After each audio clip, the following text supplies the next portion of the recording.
નમસ્તે બેટા. જવાહર નવોદય પ્રવેશ પરીક્ષા પૂર્વ તૈયારી વર્ગની અંદર વિભાગ 3 એટલે કે ભાષા વિભાગ, એમાં આપ સૌનું સ્વાગત કરું છું. આપણે અગાઉ પેરેગ્રાફ નંબર 35 અને 36 શીખી ગયા અને આજે આપણે 37 અને 38 ઉપર અભ્યાસ કરીશું.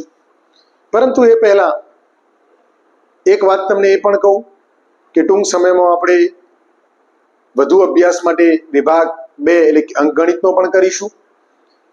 તમારા જે મિત્રો હજી સુધી આપણી સાથે આપણા ગ્રુપની અંદર જોડાયેલા નથી અને પ્રવેશ પરીક્ષાની એમને તૈયારી કરવાનું માર્ગદર્શન નથી, તો એમની વચ્ચે આપણી ચેનલને જરૂરથી શેર કરજો, ગ્રુપની અંદર જોઈન કરજો, એમને આપણા વિડીયો શેર કરી એમને કહેજો જેથી જોડાઈ જાય. ચેનલને સબસ્ક્રાઇબ કરાવજો એટલે વધુ વિડીયો એ જોઈ શકે અને અગાઉના વિડીયો એમને મળી જાય. તો હવે આપણે શરૂ કરીએ છીએ આજનો આપણો ભાષા વિભાગના ફકરા નંબર 37 અને 38 નો અભ્યાસ. તો તમે બધા રેડી છો? તો શરૂ કરીએ. ફકરા નંબર 37. એકવાર કોઈ એક ગાયનમાં તાનસેને જાણી જોઈને તેના ગુરુએ શીખવેલા ગાયનમાં એક ખોટો સૂર ઉમેરી દીધો. અહીંયા સૂરની વાત છે એટલે કે સંગીતની વાત છે, ગાયનની વાત છે અને ગાયનની સાથે જોડાયેલ તાનસેન. તાનસેન એટલે કે સંગીત સમ્રાટ જેને કહેવાય એવા નામોની અંદર તાનસેનનું નામ છે. અકબરના દરબારની અંદર જે નવરત્નો હતા જેમ કે બિરબલ વગેરે એ ટાઈપના, તાનસેન પણ એમના નવરત્નો પૈકીના એક રત્ન હતા. સાથે સાથે એમના રાજાઓના કવિ પણ એટલે કે સંગીત સમ્રાટ પણ હતા. અહીં એમને ગુરુએ શીખવેલા ગાયનમાં એક ખોટો સૂર ઉમેરી દીધો એ વાત કરી છે. તે સંત પર આની અસર વીજળી પડી હોય તેવી થઈ. અહીંયા તે સંત પર લખ્યું કે તે સંત કયા એટલે કે ગુરુએ, તાનસેનના ગુરુની વાત કરી છે, એમના પર વીજળી પડી હોય તેવું. કોઈ શિક્ષક જ્યારે બાળકને શીખવાડે અને છોકરાઓ પછી એનો ઉપયોગ બરાબર ન કરે એટલે આઘાત જે લાગે એવો આઘાત એમને લાગ્યો, એટલે કે વીજળી પડી હોય તેવી અસર થઈ એની વાત કરી છે. અહીંયા રૂઢિપ્રયોગનો ઉપયોગ કર્યો છે, વીજળી પડી હોય તેવી અસર થવી, એનો મતલબ કે આઘાત લાગો. તેની સદભાવનાને કઠોર આઘાત લાગ્યો. તેમણે તાનસેનને ટોક્યો અને કહ્યું, ટોક્યો એટલે કે ધમકાવ્યો, ઠપકો આપ્યો. તાનસેન, તને શું થઈ ગયું છે કે તું મારા શિષ્ય થઈને તું મારો શિષ્ય થઈને આવી ભયંકર ભૂલ કરે છે? એટલે કે અહીં તું મારો શિષ્ય એટલે કે ગુરુ એને ઠપકો આપી રહ્યા છે કે તું મારો શિષ્ય થઈ આવી ભયંકર ભૂલ કરે છે. પછી તેમણે તે ભાગ સાચી રીતે ગાવાનું શરૂ કર્યું. અહીંયા પછી તેમણે એટલે કોની વાત છે? તો તાનસેનના ગુરુની વાત છે. એમના ગુરુએ પછી તે ભાગ સાચી રીતે ગાવાનું શરૂ કર્યું. તે ભાવ વિભોર થઈ ગયા અને સંગીતમાં જાતને ભૂલી ગયા. એટલે એમના ગુરુ સંગીતમાં ભાવ વિભોર બની ગયા અને પોતાની જાતને પણ ભૂલી ગયા. જાણે સ્વર્ગ અને પૃથ્વી એક થઈ ગયા હોય તેવું અદ્ભુત સંગીત સાંભળીને અકબર અને તાનસેન સંગીતમાં ખોવાઈ ગયા. એમના ગુરુએ એવું સરસ મજાનું સંગીત ગાયું કે એ સંગીતમાં પોતાની જાતને પણ ભૂલી ગયા. ગુરુ તો પોતાની જાતને ભૂલી જ ગયા, પરંતુ સાથે સાથે અકબર અને તાનસેન પણ એવા સંગીતમાં ભાવ વિભોર ખોવાઈ ગયા કે જાણે સ્વર્ગ અને પૃથ્વી બંને એક થઈ ગયું હોય એવો એમને અનુભવ થવા લાગ્યો. આ એક અદ્ભુત અનુભવ હતો. જ્યારે સંગીત અટક્યું ત્યારે અકબરે તાનસેન તરફ ફરીને કહ્યું, સંગીત અટક્યું એટલે કે જ્યારે એમના શિક્ષક એમના ગુરુ એ સંગીત પૂર્ણ કર્યું એટલે કે ગીત પૂર્ણ કર્યું ત્યારે અકબરે તાનસેનને કહ્યું, તું કહે છે કે તે આ સંત પાસેથી સંગીતનું જ્ઞાન મેળવ્યું છે? એટલે કે તું એવું કહે છે કે મેં આ ગુરુ પાસેથી આ સંત પાસેથી સંગીતનું જ્ઞાન મેળવ્યું છે, પણ તે તેની સમ્યતા મેળવી નથી. એટલે કે ગુરુ જેવી સૌમ્યતા મેળવી નથી. તારું સંગીત તો આત્મીય આનંદ આપતા સંગીતની સામે ડુંડા જેવું છે. એટલે કે શું કે છે કે તાનસેન, તારું સંગીત તો તારા ગુરુની જે ગીતની અંદર સૌમ્યતા છે એવી સૌમ્યતા પણ નથી તારા સંગીતમાં, અને તારું સંગીત તો આ આત્મીય આનંદ આપતા સંગીતની સામે એક ડુંડા જેવું છે, એટલે કે એની કોઈ વેલ્યુ નથી, એવું એમનો કહેવાનો અર્થ થાય. તો એક સંગીતની સાથેની વાત થઈ. હવે આપણે પ્રશ્નોત્તરી જોઈએ. પ્રશ્ન નંબર 1,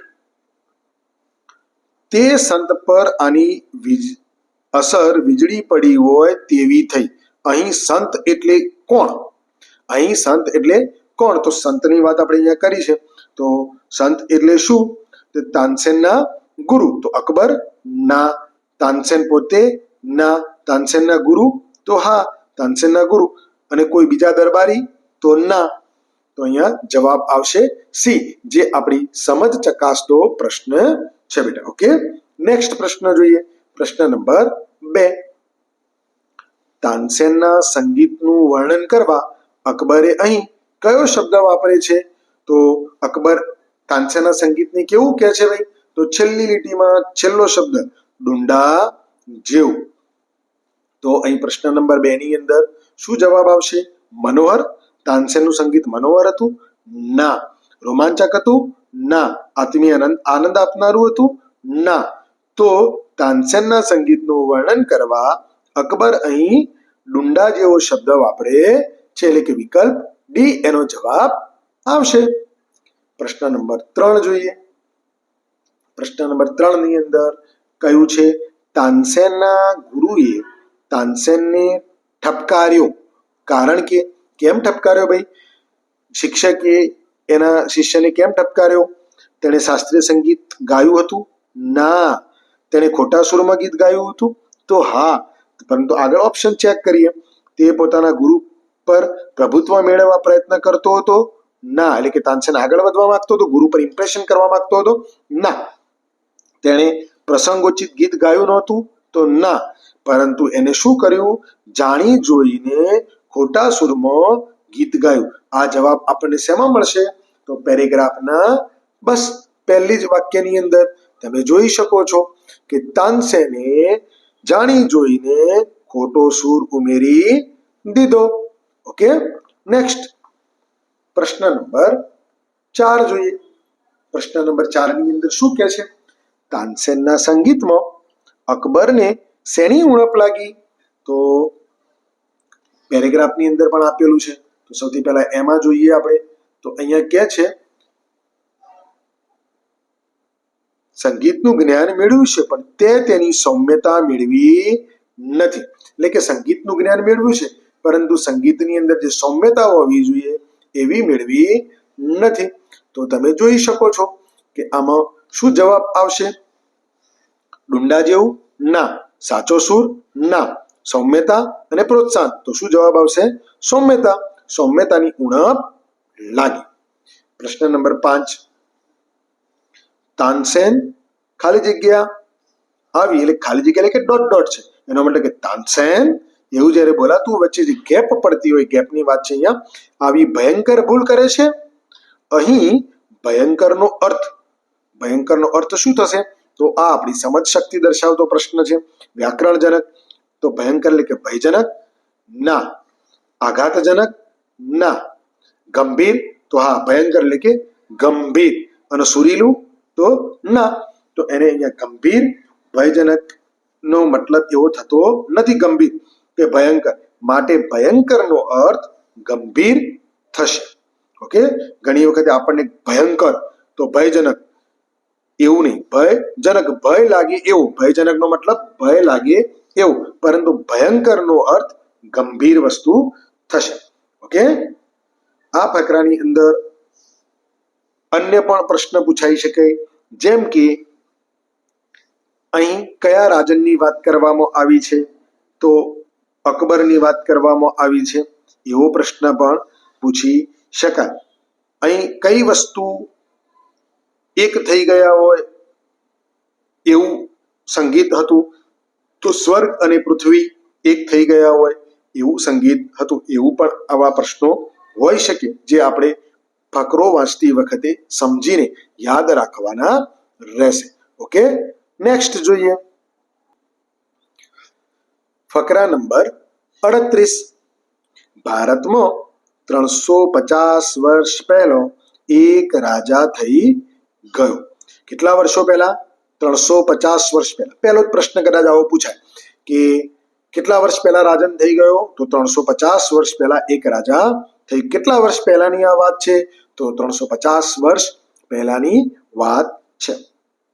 તેનું નામ શાહજહાં હતું. રાજાનું શું નામ હતું? તો શાહજહાં નામ હતું. હું તમને ફકરાની સાથે સાથે કેટલાક વધારાના પ્રશ્નો પણ તમને કહીશ. તેની પત્નીનું નામ મુમતાજ મહાલ હતું. બરાબર યાદ રાખજો. રાજાનું શું નામ? શાહજહાં, અને એની પત્નીનું નામ મુમતાજ મહાલ હતું. તે બહુ જ સુંદર તથા બુદ્ધિશાળી હતી. એટલે કે એની પત્નીની વાત છે. મુમતાજ મહાલ બુદ્ધિશાળી હતી. રાજા શાહજહાં તેને બહુ જ પ્રેમ કરતો હતો. ટૂંકમાં તાજમહેલનો અર્થ છે, એટલે કે કયા તાજમહેલની વાત છે ભાઈ? તો તાજમહેલ એટલે કે આગ્રાની અંદર સ્થિત તાજમહેલ, જે 7 અજાયબીઓ પૈકીની એક અજાયબી ગણાય છે. એવા તાજમહેલની વાત અહીંયા કરવામાં આવી છે. ટૂંકમાં તાજમહેલનો અર્થ છે રાજમહેલનું ગૌરવ. તો રાજમહેલનું ગૌરવ કોણ હતું? મુમતાજ મહાલ. કેમ? એ બુદ્ધિશાળી અને સુંદર હતી માટે એના પર ગૌરવ થતું. આગળ વાંચીએ 1630 એટલે કે 1630માં અહીંયા સાલ આપી દીધી. 1630ની સાલમાં શાહજહાંની પત્ની પ્રિય પત્નીનું મૃત્યુ થયું. રાજાએ નક્કી કર્યું કે પોતાની પ્રિય પત્નીની યાદમાં તે એક સમાધિ એટલે કે કબર બનાવશે. રાજાએ નક્કી કર્યું કે એની યાદમાં શું બનાવવાનું છે? કબર, સમાધિ બનાવવાની છે. તો એ સમાધિ બનાવવા માટે શું કરે છે? તો આપણે જોઈએ. જે એવી હશે કે પહેલા કોઈએ કદી પણ બનાવી ન હોય. શાહજહાંએ ભારતમાંથી સારામાં સારા કલાકારો બોલાવ્યા તથા, જો કલાકારોની વાત છે, કલાકારો બોલાવ્યા તથા તર્કી, પર્શિયા અને અરેબિયામાંથી એટલે કે પરદેશમાંથી પણ બાંધકામના એટલે કે બાંધકામ માટે બાંધકામની કારીગરીમાં નિપુણ એવા કલાકારોને બોલાવ્યા. આ બધા કલાકારો એટલે કેવા? એન્જિનિયર્સની વાત છે. એમને અહીંયા કલાકારો તરીકે, એમાં નિપુણ બાંધકામની કારીગરો, નિપુણ કારીગરો હોય એમને કારીગરીની કલા, કારીગરી એક કલા છે માટે એમને કલાકારો તરીકે અહીંયા વાત કરી છે. 20,000 થી વધારે કારીગરોએ, કેટલા? 20,000 થી વધારે કારીગરોએ 18 વર્ષ સુધી તાજમહેલનું બાંધકામ તથા તેમાંની કલા કારીગરીનું કાર્ય કર્યું અને ભારતની સારામાં સારી કલાકૃતિનું નિર્માણ કર્યું. અહીં પ્રશ્ન પૂછાય, કેટલા કારીગરો કામ કરતા હતા તાજમહેલના નિર્માણમાં? તો 20,000 થી વધારે. તાજમહેલનું કામ કેટલા વર્ષ ચાલ્યું? તો 18 વર્ષ સુધી. બરાબર. અને એની અંદર કલાકાર એટલે કે એની જે ડિઝાઇન, એની કોતરણી, એનામાં માત્ર એકલા પથ્થરના કારીગરો નહોતા, પરંતુ ઘણા બધા જુદી જુદી જાતના કારીગરો એની અંદર પોતાનો ફાળો આપેલો છે. પ્રશ્ન એવો પણ પૂછાય, અહીંયા યાદ કરીને હું તમને વાત કરું છું કે શાહજહાંએ કયા કયા દેશમાંથી કલાકારો બોલાવ્યા હતા? તો ટર્કી, પર્શિયા અને અરેબિયામાંથી કલાકારો બોલાવ્યા હતા. આવા પણ જુદી જુદી જાતના પ્રશ્નો પૂછાઈ શકાય. એવો પ્રશ્ન પૂછાય, શાહજહાંની પત્નીનું મૃત્યુ ક્યારે થયું? તો શાહજહાંની પત્નીનું મૃત્યુ ઈસવીસન 1630માં થયું. આવા નાના નાના કેટલાક પ્રશ્નો પૂછી શકાય. હવે આપણે પ્રશ્ન નંબર 1 થી શરૂઆત કરીએ. પ્રશ્ન નંબર 1. તાજમહેલનું બાંધકામ થયું હતું. કેમ થયું હતું? એ મુમતાજ મહેલના પ્રેમના લીધે, કારણ કે મુમતાજ મહેલ બુદ્ધિશાળી હતી. દુનિયાને જણાવવા કે મુમતાજ મહેલ સુંદર હતી. મુમતાજ મહાલને દુશ્મનોથી બચાવવા માટે. તો એમને તાજમહેલ કેમ બનાવ્યો એનું કારણ છે. તો તાજમહેલ એટલા માટે બનાવ્યો કે રાજા શાહજહાં તેની પત્નીને બહુ પ્રેમ કરતો હતો, એટલે કે મુમતાજ મહેલના પ્રેમના લીધે. જવાબ આવશે એટલે કે વિકલ્પ એ. નેક્સ્ટ પ્રશ્ન નંબર 2. નીચેનામાંથી એક જોડી એવી છે જે બાંધકામ સાથે જોડાયેલી નથી. બાંધકામ સાથે જોડાયેલી એટલે કે આપણે કંઈક ઘર બનાવતા હોઈએ તો ઘર બનાવવા માટે શેની જરૂર પડે? તો માટીકામથી લગાવીને છેલ્લે સુધી ઘર બની જાય, એટલે કે ચણતરના કારીગરો, પ્લાસ્ટરના કારીગરો, રંગના કારીગરો, ઇલેક્ટ્રિસિટીના કારીગરો, પાણીના કારીગરો એટલે કે નળ ફિટિંગના કારીગરો, એ સિવાય નીચે ભોયતળિયું નાખવાના કારીગરો, બધા જ કારીગરોની, સુથાર, મિસ્ત્રી એટલે કે આ બધા જ ની જરૂર પડતી હોય છે. તો અહીં બાંધકામ સાથે જોડાયેલી ન હોય તેવી તો રંગકામ અને સુથારી કામ ઘર બનાવતા એટલે બંનેની જરૂર પડે. શિક્ષકો અને ડોક્ટરો એની ઘર બનાવતા હોય તો જરૂર પડે. તેમ છતાં આગળ જોઈએ, બાંધકામના નિષ્ણાંતો અને એન્જિનિયરો એટલે કે બાંધકામના એન્જિનિયરો જે હોય એમની જરૂર પડે. તો હા, એમની જરૂર પડે. રાજમિસ્ત્રી અને પાણીના નળ અંગેનું કામકાજ કરનાર તો હા, એમની પણ જરૂર પડે. તો ચારમાંથી કોની જરૂર નથી પડતી? શિક્ષકો અને ડોક્ટરોની જરૂર પડતી નથી. શિક્ષકની સ્કૂલમાં જરૂર પડે અને ડોક્ટરની દવાખાનામાં જરૂર પડે. નેક્સ્ટ પ્રશ્ન નંબર 3. બાંધકામ નિષ્ણાંતનું કાર્યક્ષેત્ર છે. એનું કાર્યક્ષેત્ર શું? બાંધકામ નિષ્ણાંત રાજાને સલાહ આપવી? ના. રાજમહેલ બાંધવા? તો એ બાંધવા એ એની કાર્ય નથી, પરંતુ એના કાર્યમાં આવી શકે. પરંતુ આગળ ચેક કરી. મકાનોની ડિઝાઇન બનાવવી? તો હા. ભોજન બનતું હોય તેનું નિરીક્ષણ કરવું? તો ના. તો એનું કાર્ય શું? તો એનું કાર્ય થશે મકાનોની ડિઝાઇન બનાવી. એ નિષ્ણાંત છે બાંધકામ, એ બાંધવા માટેનો કારીગર નથી, એટલે કે બાંધનાર તો આવશે નહીં. એ બાંધકામનો કારીગર નથી, બરાબર યાદ રાખવાનું. એ કારીગર નથી, એ એન્જિનિયર છે. નિષ્ણાંતની વાત કરી, એ મકાનોની ડિઝાઇન બનાવવા. ચલો નેક્સ્ટ પ્રશ્ન નંબર 4 જોઈએ. નીચેનામાંથી કયું કથન આ ફકરાને અનુરૂપ છે? જો અનુરૂપ છે એ શોધવાનું. એનો મતલબ કે 4 પૈકી એક જ અનુરૂપ હશે, બાકીના અનુરૂપ હશે નહીં. તો અનુરૂપ ના હોય એને કેન્સલ કરતા જઈએ. તો જોઈએ, શાહજહાં પોતાના માટે રાજમહેલ બનાવવા ઈચ્છતો હતો, તો અનુરૂપ નથી ભાઈ. પોતાના માટે નહોતો ઈચ્છતો, એની પત્ની માટે ઈચ્છતો હતો કબર બનાવવાનું. કલાકારો અને બાંધકામના નિષ્ણાંતોએ રાજા શાહજહાંને કહ્યું કે અમને કામ આપો, તો એવું પણ હતું નહીં. રાજા શોધતો હતો એ બધા કલાકારોને. સી. રાજમહેલનું ગૌરવ એટલે શાહજહાં? તો ના, રાજમહેલનું ગૌરવ શાહજહાં નહોતો. કોણ હતું? મુમતાજ મહેલ, એટલે કે એ પણ કેન્સલ. તો વધ્યો વિકલ્પ ડી. શાહજહાંએ પોતાની પ્રિય પત્ની માટે સુંદર કબર બનાવવાનું નક્કી કર્યું. તો આપણો સાચો વિકલ્પ ડી આવશે. હા, એને એની પત્ની માટે નક્કી કર્યું હતું માટે. સમજ શક્તિ ચકાસતો પ્રશ્ન છે. જો આ ફકરાની અંદર ફકરામાંથી શોધતા પહેલા આપણી સમજ આપણને ક્લિયર કરવી પડે. નેક્સ્ટ પ્રશ્ન નંબર 5 જોઈએ. થઈ ગયો ખાલી જગ્યા સૂચવે છે. થઈ ગયો. ગયો એ કેવું છે? જાય છે એ વર્તમાન કાળ,